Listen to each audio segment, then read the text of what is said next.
సింధూర చెంచలమ్మ దగ్గరికి వెళ్ళి ప్రేమగా కూర్చొని భోజనానికి పిలుస్తూ ఉంటుంది.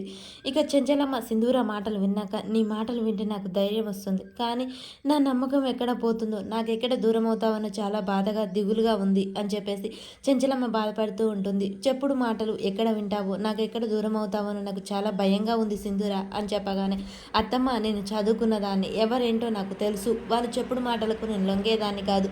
చెప్పుడు మాటల్లో మంచి చెడు ఏంటనేది నాకు తెలుసు. అందులో ఏం తీసుకోవాలి, ఏం తీసుకోకూడదు కూడా తెలుసు.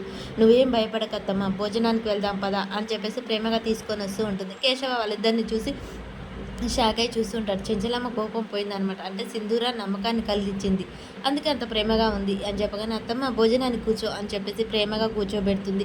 భోజనం ఇద్దరికీ వడ్డిస్తూ ఉంటుంది. అలా చాలా సంతోషంగా ఉన్న చెంచలమ్మని చూసి కేశవ చాలా సంతోషపడుతూ ఉంటాడు. ఇక సింధూర భోజనం వడ్డించగానే, అమ్మ సింధూర నువ్వు తిన్నావా అని చెంచలమ్మ ముద్ద నోటి దగ్గర పెట్టుకోబోయి అడుగుతుంది. లేదత్తమ్మ మీరు తిన్నాక తింటాను అని చెప్పగానే, చెంచలమ్మ కూర్చున్న అన్నం దగ్గర నుంచి లేచి తన కోడల్ని కూర్చోబెట్టి ప్రేమగా ముద్దలు తినిపిస్తూ ఉంటుంది. అది చూసిన కేశవ మురిసిపోతూ ఉంటాడు. ఇక సింధూర అయితే కన్నీళ్లు పెట్టుకుంటూ ఉంటుంది. అత్తమ్మ కాదు నాకు అమ్మ కంటే ఎక్కువగా అని చెప్పేసి చాలా సంతోషపడుతూ ఉంటుంది.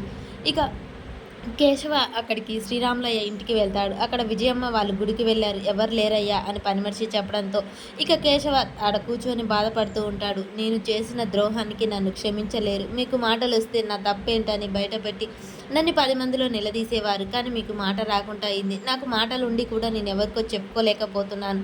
మీరు నన్ను శిక్షిస్తే కానీ నా మనసు ప్రశాంతతగా ఉండదు. నన్ను క్షమించండి. అసలు విజయమ్మకు చెంచలమ్మ ఇలా దూరం కావడానికి నేనే, ఆ పాపం చేసింది నేనే.